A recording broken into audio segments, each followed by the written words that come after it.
Hello and welcome to episode 160 on the Everyday Joy podcast. I'm your host, Joy Ravella. This episode is supported by Christian Jobs Australia. They love this podcast and they wanted you to know about Australia's most popular Christian job board with thousands of site visitors each day. I posted that link in the description below. You can head to christianjobs.com.au. My goodness, it's so good to be here with you. All of this week, we have Riley Clemmons as our special guest. She is a singer-songwriter, 23 years old, and in yesterday's episode, she talked about her youth and rising to fame at a young age, but my goodness, her wisdom so beyond her years, and you're going to hear a lot of that today. Don't forget, if you'd like to check out the video footage of this, head to the Light website. I've posted that link also in the description below, or you can check out our Light socials. Right now, though, let's get into today's Bible verse. God is a safe house for the battered, a sanctuary during bad times. The moment you arrive, you relax. You're never sorry you knocked. Psalms 9:10, the Message version. I've got the incredible Riley Clemmons here in studio with me. Riley, so good to have you again. So good to be back. Now, you have a rather busy schedule while you're here in Australia. How many shows are you doing all up in your time here? You know what? I don't even know. We're doing a lot of different types of shows. We've done some sweet acoustic times when songs and stories. I love those. The heart behind it and where they came from and what God was doing during that time and the lessons learned. And also I've had the opportunity to do some workshops where I've gotten to share a bit about the process and being a vocalist and being a writer, gotten to visit some schools and see some of Australia's youth, which has been such a lovely time. So we're doing everything. Yeah. Genuinely packing as much in as we can while we're over here. Oh, so glad that you also packed in this as well. And I'm so excited about this verse because, Riley, I know that for a lot of individuals, they specifically listen into this podcast because they need hope. And I think that's my first impression of this verse. It gives me hope. There's so many beautiful words in here that jump out. Safe house, sanctuary, relaxation. You're never sorry you knocked. This verse just says to me, just come inside. Don't worry about taking off your shoes. Just sit there. I'll make you a cup of coffee. You're safe here. That's my first impression. What about you? It's so good. You know, I immediately jump to a personal experience that I've had that comes to mind even reading this verse. I mean, we'll just dive right in and go to the vulnerable place. But at the top of 2022, the beginning of the year, I was in a really tough place with my mental health. I was super depressed. It was the hardest time I'd ever walked through. I started having panic attacks and things that were fairly new to me, and overall just felt a serious lack of identity. I realized that so much of it was coming from putting so much stock into what I felt like I should be doing or how I felt I would be enough based on the approval and thumbs up from the world, from charts and data and social media and all of the things. And it left me in such a broken place. And through that season, I felt such a kindness from God. And there was such a clear direction, and Him telling me at the beginning of 2022 that I needed to take a step back from music. I needed to figure out how to not feel so burnt out anymore. And I felt a very, very, very affirmed, clear voice saying that he was going to take care of that and get me through it. And so when I see words like safe house for the battered, I think of that season of burnout. I think of the depression. I think of sanctuary during bad times. I mean, all of these things.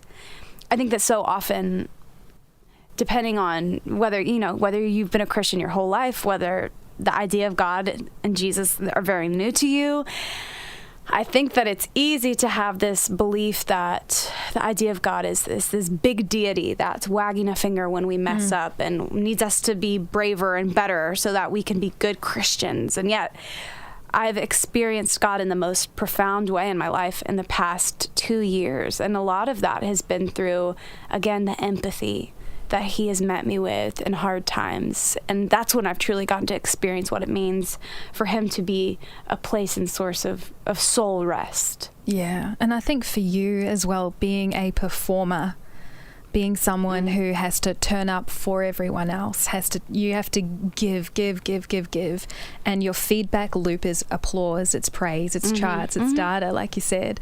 To have a place where you can go and you don't actually have to be anything.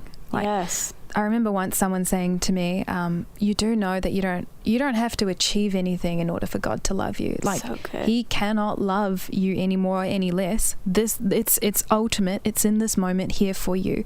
You don't have to earn it. You don't have to clean up your house for it. You don't have to pray for 20 minutes before God turns up in your life.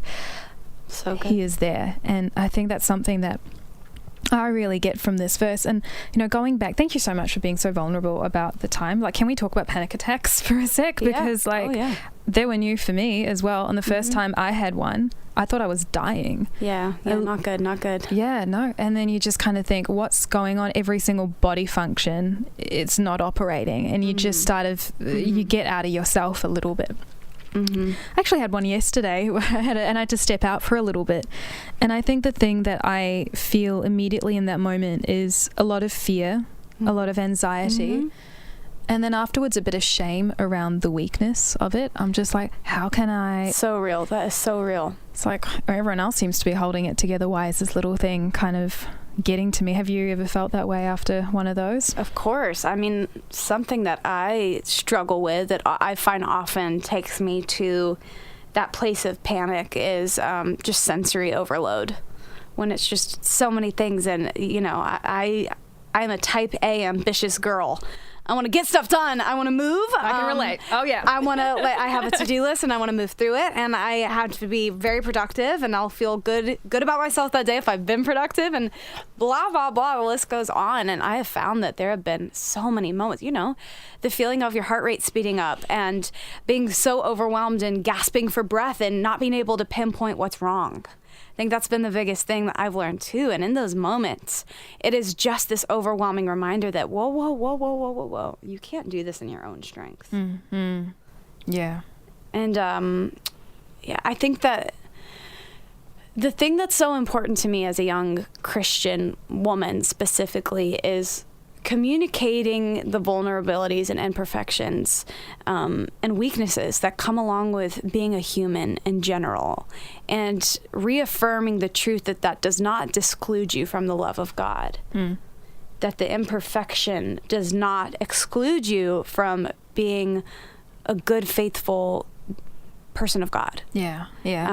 And so many people I know have suffered from panic attacks and feelings of anxiety and feelings of overwhelming depression and the dark cloud that kind of hangs over your head. And they're some of the most incredible examples of people who love Jesus. Yeah. So I hope that encourages somebody who happens to be listening that like you said, that is overwhelmed by the feelings of, can I not hold it together? Yeah, I think that's the question that runs through my mind. Like, how can everyone, and then I step into the comparison trap. I don't know if you do that as well. Oh, just as a side hustle. I love it. Yeah. Just like, seems like everyone else has got this together. And I love what you said before is that, first of all, communicating it. I think in order to communicate it to others, communicating it to those that you love, probably those that you work with, and being able to communicate that to yourself, you got to do the work. You got to stop and actually say, okay, let me just be real with myself here. Where are my flaws? Where are the areas that I actually need support and need help in? And so was that a process you needed to go through with yourself? Because obviously you're in a place now where you've got an incredible team who support and love you. Got to meet them in the hallway a bit. They sound amazing. And they are there to nurture and protect and look after you. But there would have had to be a conversation at one point where you said to them, this is what I need actually. And these are the things that are possibly my areas of vulnerability. I need you to have my back in those areas. Yeah, it's good. I mean, if there's any skill that I have had time to hone imperfectly at that, it has been the honesty of really, really, really trying to be able to communicate what I need to be healthy. Because for a long time, again, it's just, I'm young. I want to work hard. I want to prove to everybody that I can hustle like the rest of them, right? Yeah. This work culture that I don't know what it's like here in Australia, but in America, it's pretty intense. And I imagine there's an extent to that everywhere. But, at the beginning of 2022, when I was in that super low place, I felt that strong nudge from the Lord going, you have to stop. You can't create from depletion, at least not in a way that's going to make you feel fulfilled or in a way that's going to be healthy for you. And so I called my management, the label, agents, team, everybody. And it was the scariest thing I've ever done, but called them up and said, I'm not going to write for the rest of the year. And I'm just going to do the shows I've committed to. But other than that, I got to take a minute to just figure out how to feel okay being me again and how to feel like I'm enough without being clapped for, without that feedback loop that an artist tends to thrive on if we're being really honest. Yeah. And so I took that time away, and I, like Abraham, went up alone to be with God on the mountain. And there were moments of beauty and moments of fear and moments where I was terrified and moments when I was affirmed, and all of these things, such a range of emotion. But I think it is really important that no matter what your job is, no matter what you're filling your days with, no matter what you're passionate about, I am very blessed to have a team that I can look them in the face and go, I am overwhelmed. Yeah. What a blessing. Yeah. Wow. Or I'm not doing well. Or either this is really working for me and this is awesome. Thank you. Or either, hey, can we try to find another solution for this? But yeah, communication's hard. Yeah. But you went up that mountain. Yeah. You laid it down for a year. You did the work. Oof. And I love what you said. You can't serve out of depletion. Mm-hmm.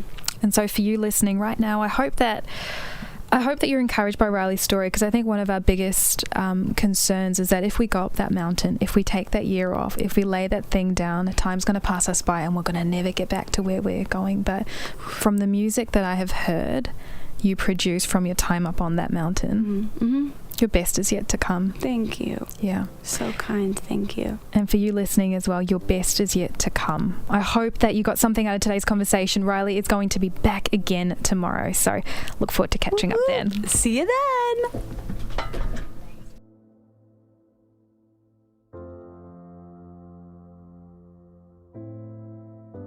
So many amazing moments in today's conversation with Riley. Whether it's learning to communicate where your vulnerabilities are, whether it's surrounding yourself with people who respect them, whether it's knowing that you can go to God when you feel battered, or whether it's making that choice to lay everything down and reconnect with Him, even if that means laying down your career aspirations, your own aspirations, whatever it may be. But choosing to just still yourself long enough to discover the joy that He has for you. Riley could have chosen to run herself into the ground, to be a product machine, a songwriting machine. But she chose to still herself and to find that joy and that peace again in God's presence. And you can too. It might mean, quite practically, taking an extra day off at the end of a weekend and setting aside that day to seek God. Maybe you can't take days off. Well, can you set aside mental capacity to pray and rest in Him? Could you dwell on a particular scripture, maybe today's verse, Psalm 9:10, and just choose to think over it instead of worrying and fretting about all these other things? Know that God is a safe house for the battered, a sanctuary during the bad times. The moment you arrive, you relax. You're never sorry that you knocked. The world loves to tell us that God is the opposite of this. But both Riley and I can say quite confidently that God is the best place to go to when you feel broken and battered. He is where you'll find your joy again. Well, that wraps up today's episode on the Everyday Joy podcast. I'm looking forward to tomorrow's episode. Riley is going to be with us all of this week. And oh my goodness, tomorrow's episode is so good, especially if you've been struggling with difficult people in your life or you've been struggling with friendship. Tomorrow is your episode. Look forward to catching up then.